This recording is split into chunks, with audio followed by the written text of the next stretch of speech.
Melanotion. Melanotion is a legacy preserving company. So we're here all about preserving your legacy, making it last, and also inspiring our future. We want to make sure that we document our legacies, right? So how can the future see about us? What type of ancestor will you be is the questions that we really ask here at Melanotion. So today at the Art of the Dwelling, we're inviting you into the living room. We have a beautiful panel of Charlotte's most amazing everyday artisans. And so what are everyday artisans? We're here to Art Festival, right?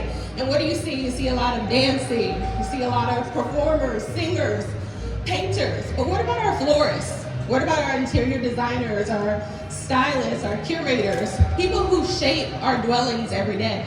And even more than that, how do you shape your own dwelling, which is yourself? And so today, that's what we invite you into, an open conversation with us. So I'm gonna step back, I'm gonna sit with our ladies, and I'm gonna get them to introduce themselves, to say a little bit about them as we kick off. So Camille, the Camille. Charlotte. Anyone in Charlotte? Can you hear me? Can you hear me? Woo, now you can hear me? Right? Cool? Yay, all right. Is anyone in Charlotte from here? Okay, born and raised. But yes, born and raised here in Charlotte, and I own a studio called The Frame. It is a creative space for photographers and makers of all kinds to rent. And my favorite dish is spicy rigatoni with extra chicken and extra spiciness. Just thought I would share that. Like, I should share my favorite dish now. I love tiramisu. I'm a tiramisu girl. But my name's Olivia. I'm a multidisciplinary designer. I got into this by giving Black women their flowers. So from florals to interior design to set design, whatever it is I design, I just want to make sure it tells the story of us. All right, and we have Miss Shekinah with the Kinda Creative. Hi y'all, I'm Shekinah with the Kinda Creative. I'm a fashion designer. I like to use recycled materials to create my pieces, as you guys can see. I have this denim dress that's made out of all recycled denim. Are we doing favorite dishes? I guess so. I am a charlatan as well, okay? If you know, you know. No, I'm just kidding. But I think my favorite dish, I love sushi. Like, I can eat any type of sushi. I do sashimi, I do it all. I love sushi. All right. So, ladies, I don't know. I think I'm a Fuda Buddha girl. I don't know if anybody loves Fuda Buddha down in the South End with ramen. So I'm right there with you. All right, y'all waited long enough. We have these wonderful ladies here to not only share their expertise, but really to share themselves. That's why I invited them here today. I'm really inspired by each and every woman that's up here on this panel for different reasons. Camille, I think we actually met at Olivia's event. So Olivia was really modest, but she actually runs To Live and Bloom, which teaches women how to bloom within themselves. The Kinda Creative, I think that's self-explanatory. How can you get kinda creative? And Camille with The Frame, she really has learned how to frame up through photography. And I think even just through her essence, when you guys get a chance to chat with her who don't know her, her lens and bringing that to other people as well. So the first question I want to kick off to you ladies is, what do you think about the dwelling? What does that mean for you personally? And what does that mean for you creatively? Olivia, will you kick us off? Yeah, when I think of dwelling, I think of just where I be at. Like, I be in my house, I be chilling, and how I want that to feel to support me as a Black woman, how I needed to feel to support my well-being, my self-care. And so when I think of dwelling, I think of just fully living in color and creating a life and living a life that's meant for me and me alone. So when you created To Live in Color, was it because of that? Why did you name your business To Live in Color? It really started doing like more inclusion work in arts and culture. So I just wanted to be representative of all of the many shades we are, the many hues we are, and what really makes us us. And I wanted to celebrate everybody and include everybody. You know, I felt like before in diversity, equity, and inclusion, it was like, hey, we're going to do a sensory-friendly event, or hey, we're going to do a Black event, but that's not true inclusion. It should be a multicultural, a multidisciplinary experience. And so I just felt the need, and I feel like I had the niche healthcare background, a lot of psychology, and then the creative kind of knowing to put these kind of events together. Yeah.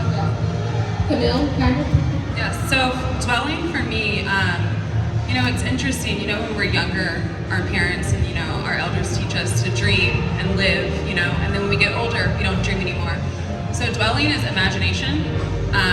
Every morning I wake up and I'm like, I'm 16. I feel 16. I feel like I'm just young and thriving. And I'm 31, but I'm 16. And I want to be able to just imagine everything, and everything is limitless. And that is where my creativity comes from, having no boundaries. Camille, I have a question for you too. So when you started the frame, where did that name come from for you? And you talked just a lot about just now how you're 16 and that childlike wonder that you always want to keep. So where did the frame actually come from for you? Yeah, so essentially the frame is just your frame, how you see the world. Like there's no right or wrong way. I can't tell you like what you see and how you create art. So I wanted the frame to be anything in your own perspective. So that's where that comes from. Kind of. What does dwelling mean to you? For me, it is a place of peace. So when I think about the dwelling for me, it is just the space in which I create, the space in which I live. So for me, I just need it to always be a place where I can be my full potential of who I want to be. And that's all sides of me, as well as when it comes to creativity, it's all sides and aspects to your creativity. Like even the mess ups, the messes, all of that. Like I just want to be able to be in a space where I feel comfortable to do it. And if it doesn't work out, I can be like, that's okay. You know, we tried. We'll do it again. We'll clean it up. Right. And we'll get back to it again. So. I love that. And is that also why you created Shekinah Creative? I know you did a spin on your name there. So what were some of the other inspirations? So the crazy thing about Shekinah Creative is because I remember growing up, my name is Shekinah, so I was always picked on about my name. And so people used to be like, oh, she kind of this and she's kind of that. So once I got into my craft, I was like, no, she's kind of creative. How about that? So that's who I am. And then the kinda is there's only one of me and I can't be replicated or duplicated. Therefore, I am who I am. So that's why I'm the kinda as well. I love that. And one thing I want to say is this living room set that you all see right now was actually created by all of the artisans that you see. So can we get a round of applause for this beautiful set that the ladies created? So Camille has brought to us our literature that you see. Everyone feel free after to come and take a look at these. And we'll ask Camille why she chose some of these books. I know Olivia's also brought some and also the artwork. Kinda has designed these beautiful mannequins that we see. So we see our denim here. We also see our Melanotion publication. And Olivia has led our set design that you see here overall. So ladies, talk to us a little bit about your cultural background. And how does that lead into how you create your art, how you design your pieces? Camille, how you even craft spaces for other people, for them to see their frame. How does your cultural background fit into that? Yeah, so I'm from Columbia 803, Black as Hell, South Carolina. So, and my family's from Chester, South Carolina, so it's really rural. One of my grandmothers is 94 and still has a clothesline and like uses it on a good day. So I feel like my design style is, I like to do fine art, but approachable. I like to use different textures that are representative of the South. A lot of rattan, that's my lamp. I want it earthy, but smooth and clean lines. So I just want to mix, just feeling rooted, but also feeling fine. You know, that's kind of my design style. Well, my background, I've done a lot of traveling, and I've done 27 countries. So I just pull from all the places that I've been, from food, texture, just anything. And that's just kind of how I like see and vision the world. I forgot the question. How does your cultural background fit into that? So I think for you, it's, you know, you have the frame, this open space that you really created for people to see the world for themselves. As you've traveled these 27 countries, you probably gleaned that the world is very different, so how can we really construct any type of space? For sure, and I kept the frame like really minimalist because I wanted people to create what they wanted. And so it wasn't like a busy spot. You know, they can bring and pull in whatever was fit for them. But it's been really fun being able to brand and design spaces and like even have events and like curate it, even like simple as like changing the furniture a certain way, or like it's like, wow, this opens up the space, let's close it off. So it's been really fun to like be able to design in that sense. Kind of, what about you? Talk to us about your background. How do you weave that into kind of creative? What are the influences there? I think that my talent is generational. My grandmother was a seamstress. She's from Monroe, Monroe, North Carolina, and my mom's from Goldsboro. So it's different because they're two smaller towns, and I'm a city girl. So I was always set to be different. Where my mother's from, it was like we were doing things they weren't doing because it's a smaller town. And then where my dad's from, I was always taught to just be myself and be as creative as possible. My grandmother never taught me how to sew. My father actually taught me how to sew. And I never worked with her through a machine, but that's like my connection with her still to this day. Like I feel her sometimes when I'm at it in my stress moments. But I feel like every part of my family is within me. I feel like I'm so blessed to be able to continue to have such an amazing talent and to continue to pass it along to others. Because it was passed along to me, I do pass it along to others. I teach children how to sew as well. So I just want to continue the legacy of what my family has done for me. I love that, and I actually want to branch more off of that. Ladies, let's talk a little bit about your personal family legacies, or just your legacy that you've been creating for yourself. Like Camille, you really have been a chameleon, right? Out crafting a new legacy. Were there any travelers in your family? What even sparked the joy for you to go into that direction to travel? Yeah. So my grandma, like, she's just so jazzy, and she just hits the road. Like, she went to Africa with her girlfriend. She's like 81, just pushing it, you know? It's like, oh my God, G-Ma, you good. But no, like, my family allowed me to travel at such a young age. And then I went to Girl Scout camp in Mexico when I was 13. So it was just kind of like, my parents really wanted me to get those like experiences and exposures. And that has really shaped how I see the world. Just being able to understand, like, everyone lives a little different. We view things, differently. And I want to be able to like pass down with my family, like all the pictures and like all the artifacts that I've been able to like have. And I want them to be able to like preserve our own family history. So now it's like our turn to really like save things in the family. Yeah, and that's what Melanotion is all about. Like, how are we preserving that? Or even for people who feel like they don't have a strong family legacy, like, how do you create that for yourself? How do you create something? How do you, as my cousin Malik Travell says, the prettiest uncle on the camera up here, how do we build for our last names, right?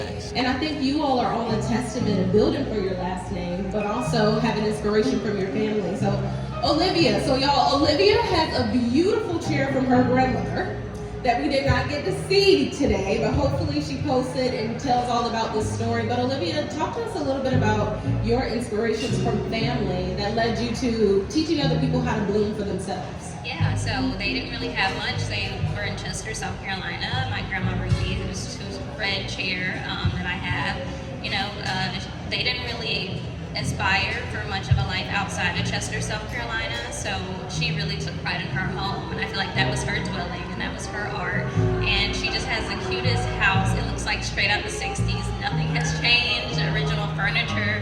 She was like, I don't know why your grandpa spent so much money on that furniture at the time, but she's now able to pass it down to me, and she said she's so thankful that they did take pride in their stuff, because it's really the only thing she has to pass down. We don't have generational wealth. We don't have a trust fund. So it's just the little things that, make up our homes and tell a story that she's able to pass down to me. And I feel like in my home, I have to tell the story of who I am. And I feel like when people come into my house, they're like, it shows who I am. They're like, what is this? What is that? I'm very intentional about the things I have. And they all kind of tell a story, So, and my grandma Ruby is also a florist. She's a gardener. So she's always had roses and all these things in her garden. She just keeps her house so warm and cozy. And for my work, not only do I want an aesthetically pleasing environment, I want people to feel themselves. And my mom's side of the family, my grandma had 12 kids. That's a lot of kids. So Gladys is 94. All of her 12 kids are still living. And having, easily 50, 60 people of family members in a house at Thanksgiving, I was around a lot of different personalities.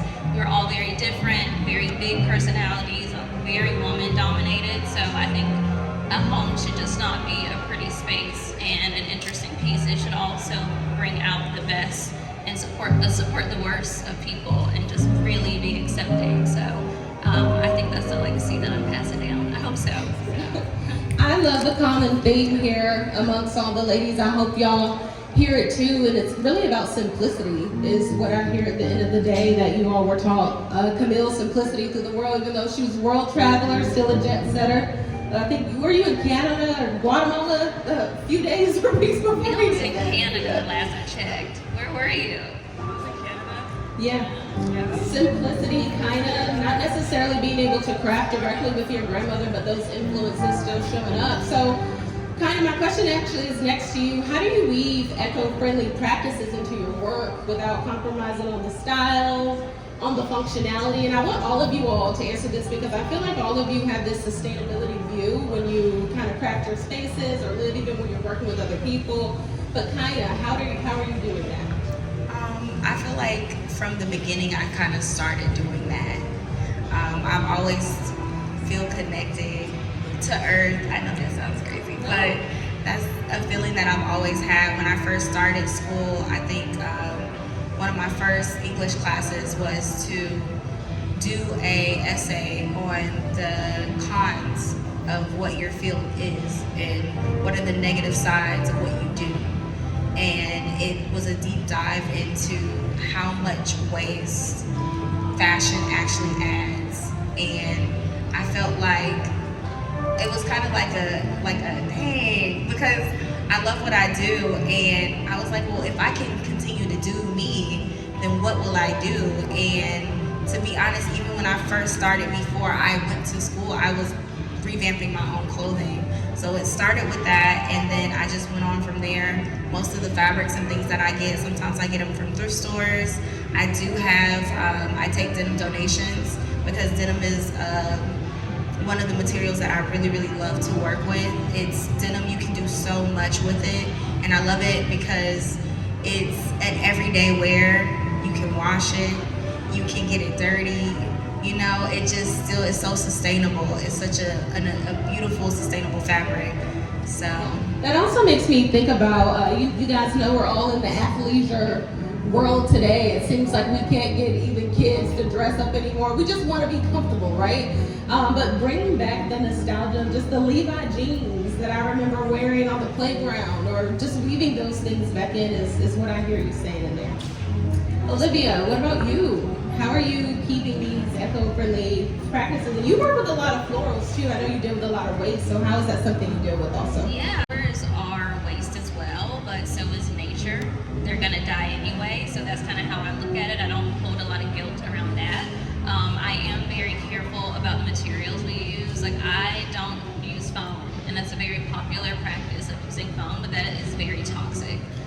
So that's like a no for me. And then just, even the bases I source, the people that I partner with, just making sure whatever product I'm involved in, like I said, from the base of the flowers, that, the company has sustainable practices, not just, material-wise, but just, conscious-wise. Like, did they think about this product like I do before handing it to someone? Did they think about how someone is going to experience this? What sensory experiences is it going to evoke?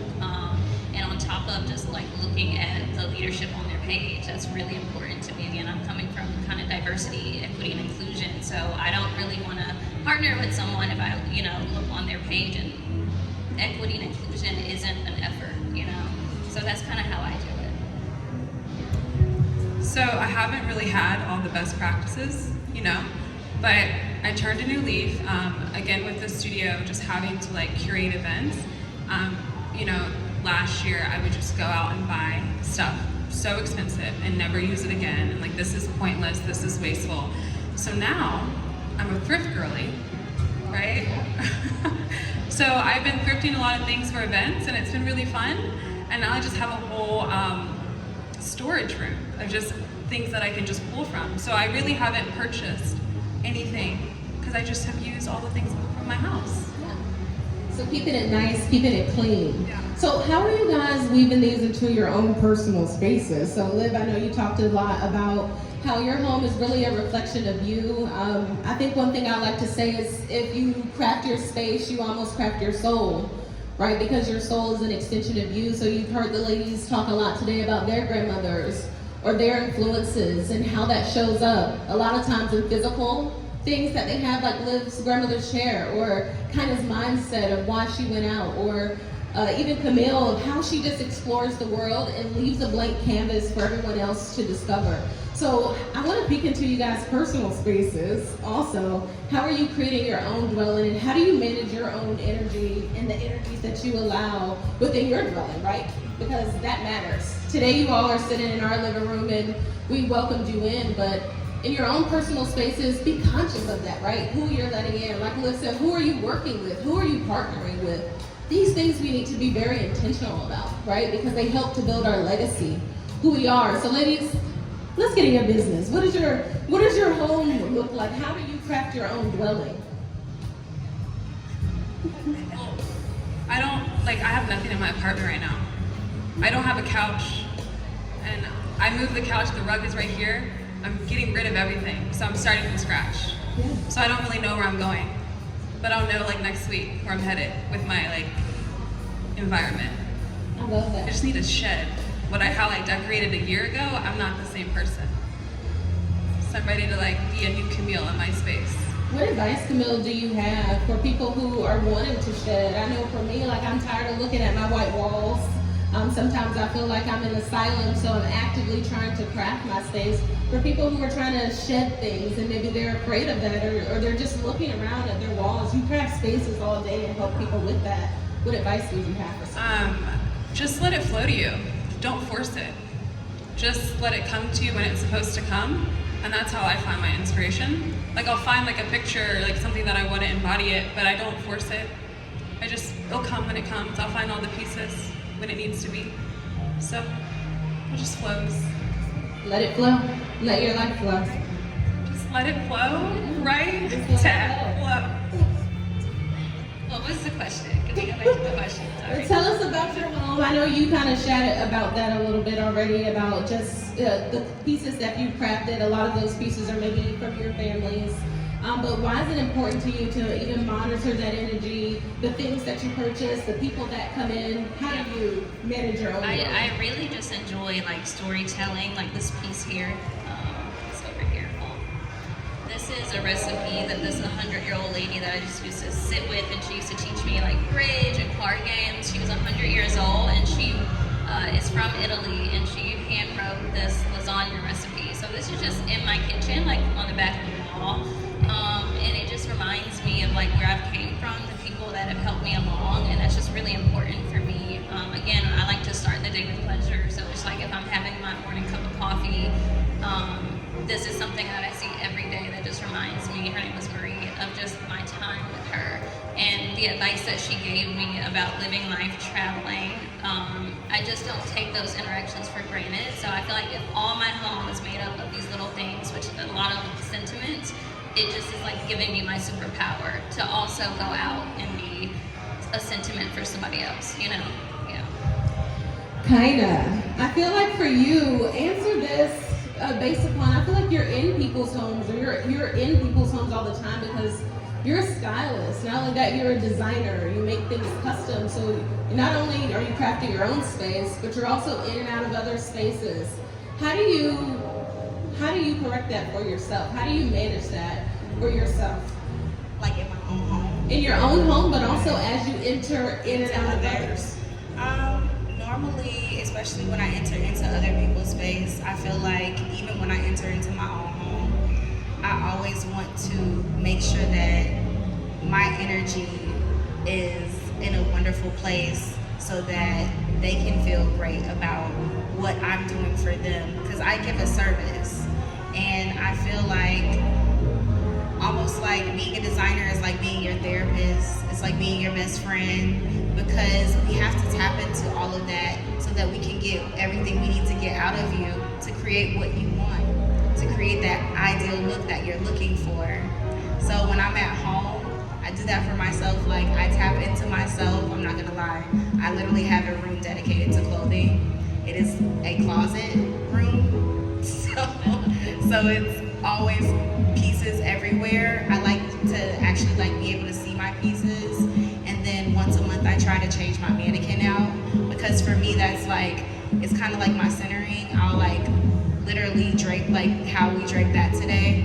I'll drape my whole entire mannequin, and then that sets the tone for the month of how we feel, what it is, the coloration of what we use, the fabric content, or whatever the embellishments are added to it. That's how it is for the month. So if it's vibrant, it's a vibe. So your thing kind of is, you actually styled this, and shout out to Kinda, by the way, guys. She put this together right here on the set, maybe an hour before we started. And she used publications. This is fully publications pins to bring this beautiful creation together. So is that your thing? That every month you bring in a new fresh energy, do something you create? I do. I really do. I do that, one for my mannequin, and then I also do that for myself. So I tell people my self-love for me is to create myself a piece. I love to create for other people, but when I first started to design clothing, I honestly started for myself so that I could make me my own pieces. And having that feeling of knowing that you have something that's customized to your body style is such a wonderful feeling that I had to give to other people, because I feel like everyone needs that customality of their body, because we all have different body types and not everything fits us all the same. So being able to come in and say, no, this piece might not work, that's okay, but we can take it and we can flip it and we can make it work for you. Because you're never supposed to allow your clothing to wear you. You wear your clothes. Those pieces are what you bought to showcase who you are. So that's what I do. Yeah, so what she's talking about with that, I think we've seen influences, right, from everyone. So taking it back to your home, right, your dwelling, don't just buy a bunch of things, because be really intentional with your purchases. Be very intentional with your fashion, even with your florals. Go out and find a smell that you like that's really unique and bring that flower in. Don't even worry about how it looks. Try something new in order to craft who you are, to craft your entire being. So ladies, for just any aspiring artisans, everyday artisans, maybe they're not the painters, the singers, right? They're the people that you all are working with every day. Camille, you're providing services for people to come in and to express themselves. What advice do you have for these people who want to weave more of their personality in? They don't want to conform to a box or feel like, oh, I'm sorry, I have to fix this beautiful prayer rug of Camille. It just has to be shown. How do we do that? How do you inspire people? How can they bring in their own personalities and their personal legacies within their work and not be conformed? I think me and Camille's word right before, and it's in this interview, was just flow.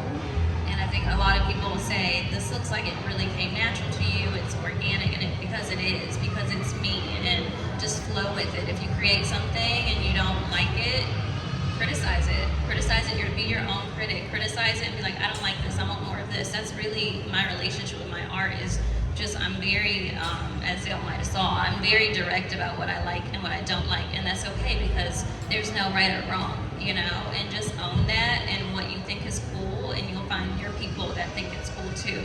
If your job as an artist is not to conform, it's to create what you're God-given, supposed to create, and your people will attach to that. It's not the other way around, so commit to that. Stay rooted in that.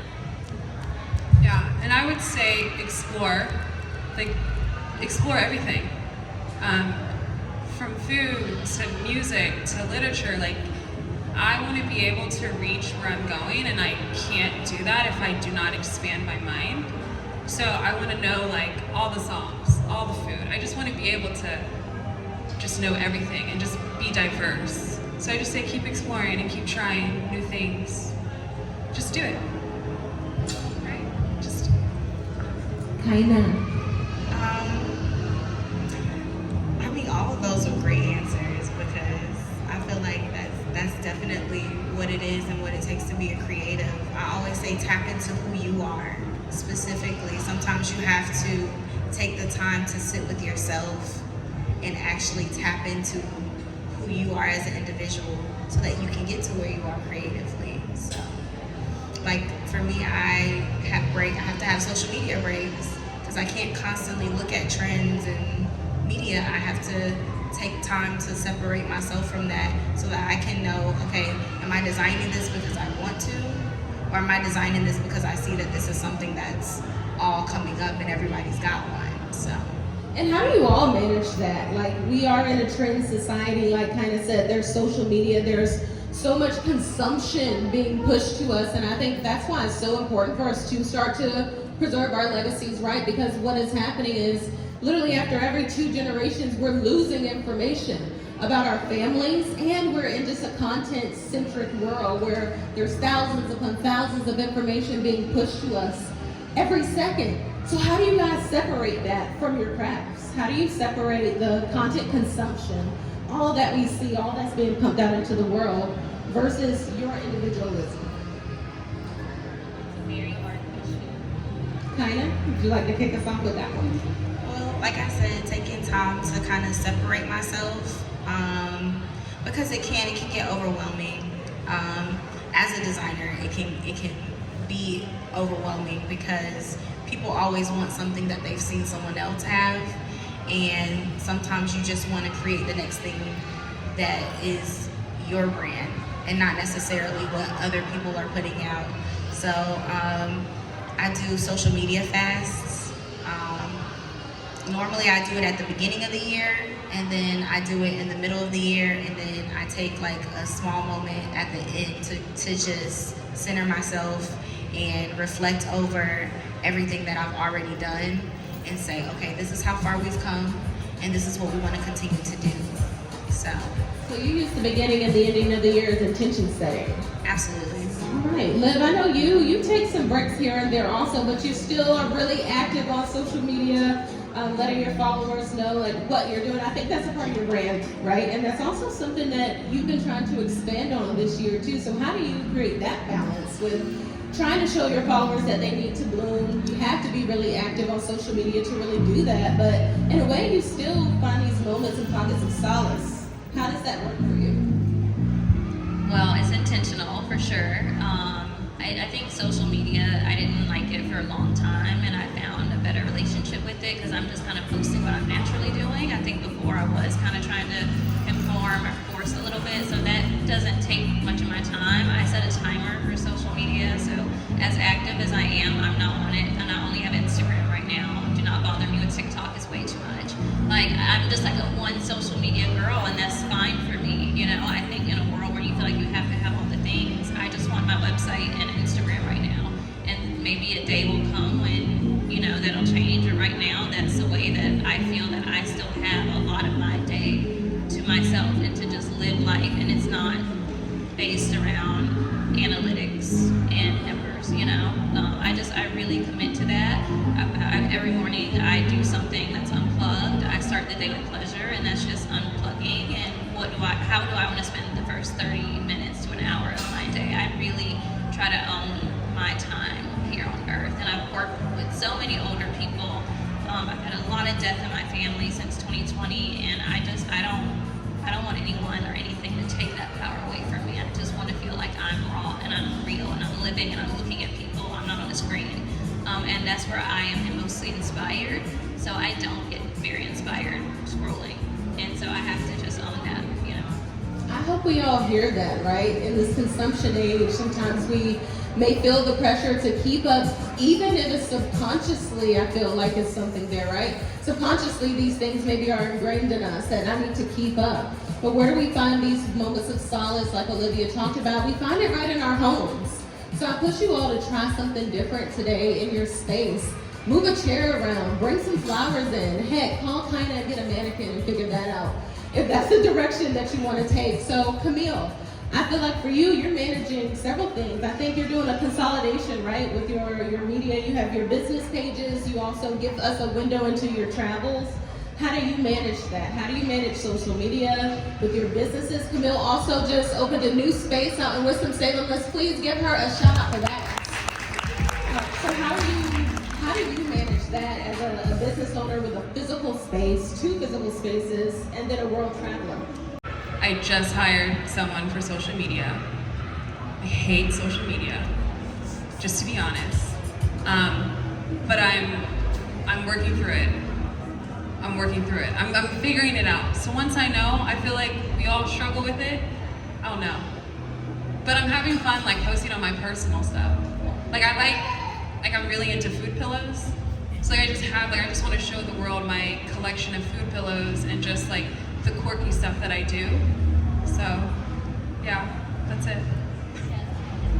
Yeah, and I wanted to add that there's a lot of me that's not on the internet, and I am very discerning with who I give myself to and my time to. So you won't really know me unless we're really just hanging out. And so coming into this year, I have intentions to live out loud and to get more visuals of myself. But I also started 3 new hobbies that I'm not telling anybody about. And I'll just find out later in the year, and they're like, when did she do this? There's something in me that I just love keeping something for myself, and it's like a pleasure kick for me, So just keep some things to yourself. The internet does not own you. It doesn't have to know you. I would recommend that for everybody. I think so many people find themselves oversharing out of necessity and then feel all used up. No, keep a lot off the internet. All right, ladies, so you're everyday artisans, right? You're working with all the artists that we even see here today out at the Boom Festival. So what are some of the challenges that you all have experienced in your art? Being a stylist, being a curator and a space owner, and also florist set designer. Liv, what are some of the challenges you all see in your fields? And what are you most hopeful about too? I think a lot of creatives deal with this. It was hard, because florals was my introduction to being an artist, but I knew I never wanted to stay there. So I think just feeling boxed in when someone sees you do a project or they see you making wave, and they're like, oh, you're this thing, and you're like, no, I'm not just this one thing. That was really hard for me at the beginning, and I didn't plan on really being a creative this way. It was something I was just doing for myself in my own home. So that was hard for me, that so many people were labeling me. And I think I just overcame that by just making space to do more of the work that I want to do. Why does it matter if someone's calling you a florist? You are a florist. And I just made more space to be a set designer. I made more space to do interior design. I'm making more space to do my own experiences. I started the Garden Club, which is a creative wellness club, and we meet once a month and do something really cute, but also centered in wellness. So I'm creating on my own terms, and the more I do that, the less impacted I am by that challenge of feeling boxed. What are you most hopeful about when it comes to just your industry? I think is very unique about all 3 of you, you're all in multiple industries. So it's really interesting. I think we even gave you guys labels like curators. All of you guys are multidisciplinary designers in a way. So what are you most inspired about when it comes to your industries too? I'm really inspired by community. I'm looking at all my creative and my friends out here, that I'm most hopeful that, I do feel like we're in this era of a renaissance, and so many awesome business concepts and things are coming from people that look all kind of different ways and have all different kind of cultures. I'm excited that more space is being allotted for us, and that when it's not allotted, we're taking it. That makes me very excited. And I'm really hopeful for people just to continue to, bring out their vision, and continue to just create a blank canvas and just inspire people. We just want to keep the creative ecosystem just going. So that's what I'm looking most forward to. I feel the same. I think my only challenge would be imposter syndrome, because sometimes I feel like I'm like this, and I see others and I'm like, wow, these people are these people are amazing. So I always have to center and say, okay, you are in this space for a reason. You are this person. You are the kind of. So don't doubt that. And what was the other part? What are some of the challenges in your space too? So in styling, I know you've also done runway shows, fashion shows that you've assisted with. What are just some of the challenges that you also experience? Sometimes I think especially for designers, I'll say for my soul sisters, the biggest challenge is for us is people having these extravagant ideas and not understanding with extravagancies come extravagant prices. And sometimes we have to kind of break it down and bring it back down to an understanding that people can understand. And dealing with fast fashion and being a designer is like two totally different things, but people always want to make that comparison. They're always like, I can get this from here. But yes, you can, but it won't be a custom. It won't last because fast fashion doesn't last either. So I'm so glad she talked on that. I know I see a lot of you guys with the publication. So issue 2 of Melanotion is out. It's all about sustainable fashion, how we preserve our legacies through fashion. So I invite you all to check that out and read about it also. All right, so we've talked a lot about your family histories. We've talked about your personal disciplines and how we see that reflected in your space. What's a one-liner that you all can give, or just any last advice for those who are actually going to leave here today and start to craft their space, craft their soul, have more of themselves showing up, not only in their personal work, but in their spaces in which they dwell in? What is some last advice that you all have for that? And also, everyone's told us what their favorite living room songs are. Tell us what yours are also. I don't know if necessarily songs or artists. A vibe. Okay. What's the feel? You know, we got Solange playing. Solange is always a wonderful play for an environment, especially in my home space. What else do I like Janelle Monáe. Janelle Monáe is when I'm out here and I know I'm about to go get it. Cause this last album, I don't know if y'all know, but I loved it personally. But I love to listen to Janelle because she's so inspiring. And I feel like she has such a positive attitude, and all her music is very positive. It's very, you are that girl. So I'm like, Kind of for those who are leaving here today and they're gonna go make just one shift or change in their home to bring more of themselves into it, what's the final advice you have for them? go for it. I recently said something, and my homegirl told me that this is now a thing that we say to each other. And I was talking about lip gloss, and I was like, when you gloss, you just keep glossing. Don't stop, keep going. So she was like, that's an aspect of everything. When you want change and you want to do something different, like, don't stop, keep going. Keep working towards that change, so. Camille, Lynn? Favorite song or album? I play Frank Ocean a lot, so don't know a song, just all of Frank Ocean. And I would tell you all, don't doubt yourself. You have to be your biggest supporter. You have to believe in yourself, because if no one else will, you have to be the one to do it. So do not doubt yourself. I'll say it's so hard to pick one song or artist, so I'll say Aretha Franklin, because that's like always my go-to. I love like when she has the live albums. I love that live album. And then last piece of advice, kind of what all of them were saying, just go for it, just do it on your terms, always on your terms, at your own pace. Go for it, do it on your own terms and your own pace. Everyone, thank you so much for attending the first Art of Dwelling with Charlotte Boom Festival. Let's give it up for these wonderful ladies. We hope that you were inspired and took something from the conversation today about your space. Feel free to pick up also a copy of Melanotion issue 2. We have our lovely ladies, the Melanotion team all around, guys, which is also my family too. Melanotion's all around family. Bound around your families, get them together. The prettiest uncle, Christina, Kennedy. Shout out to Chanel, all my family members who are helping. Go hug a family member today. Bring your legacy into your spaces. If it's finicky with your family, create it on your own. Come talk to Camille about some travels that you can take to get inspired. And we just thank you so much. Thank you for attending the Art of the Dwelling. Jasmine, we just want to give a big shout out to Jasmine. I can't see you here without giving you your flowers. Yes,